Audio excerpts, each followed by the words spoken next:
আসসালামু আলাইকুম, কেমন আছেন সবাই? আজকে আমি তৈরি করব চিকেন বল। এই চিকেন বলটা হবে নরম সফট তুলতুলে, যেটা কিনা রেস্টুরেন্টের চাইতেও বেশি মজা হবে।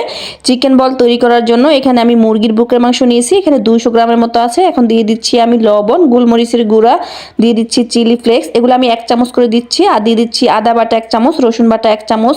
আর এখানে আমি দিয়ে দিচ্ছি পাউরুটি, এখানে আমি 2 পিস পাউরুটি দিচ্ছি। তারপর দিয়ে দিচ্ছি কর্নফ্লাওয়ার, এখানে আমি 3 টেবিল চামচ কর্নফ্লাওয়ার দিয়ে দিয়েছি।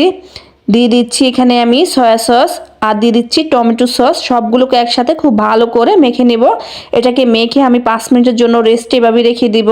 তারপর আমি ব্লেন্ডারে একটু ঘুরিয়ে পেস্ট করে নেব। এটাকে একদম মিহি পেস্ট করে নেব। আপনারা চাইলে কিন্তু এটা শিলপাটাতে বেটেও তারপরে এটা পেস্ট করে নিতে পারেন।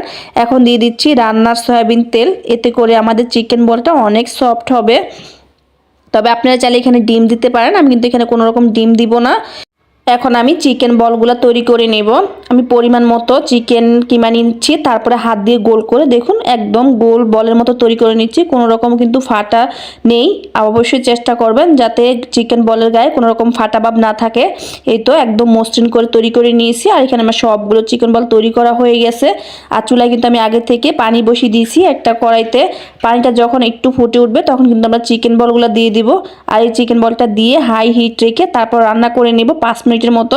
কিছুক্ষণ পরেই দেখবেন চিকেন বলগুলো খুব সুন্দরভাবে কিন্তু ভেসে উঠেছে।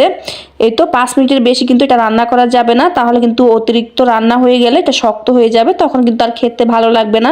এখানে কিন্তু আমার চিকেন বলগুলা সেদ্ধ করা হয়ে গেছে। এখন আমি চুলা থেকে নামিয়ে নিচ্ছি। আপনারা চাইলে কিন্তু এই চিকেন বলটা এভাবে কিন্তু পানিতে সেদ্ধ করে ডিপ ফ্রিজে সংরক্ষণ করতে পারবেন 1 থেকে 1.5 মাস পর্যন্ত। আমি আপনাদেরকে কেটে দেখিয়ে দিচ্ছি এটা এই পর্যায়ে কতটা সফট নরম তুলতুলে হয়েছে। এই চিকেন বলগুলো আপনারা চাইলে কিন্তু বাচ্চাদের টিফিনে দিতে পারেন ভেজে, তারপর নুডলসের সাথেও দিতে পারেন। এখন আমি কিছু চিকেন বল ভেজে নেব। আমি এখানে কড়াইতে দিয়ে দিয়েছি সামান্য একটু সয়াবিন তেল, তবে আপনারা চাইলে কিন্তু এটা বাটার দিয়ে ভাজতে পারেন, তাহলে খেতে আরও বেশি ভালো লাগবে।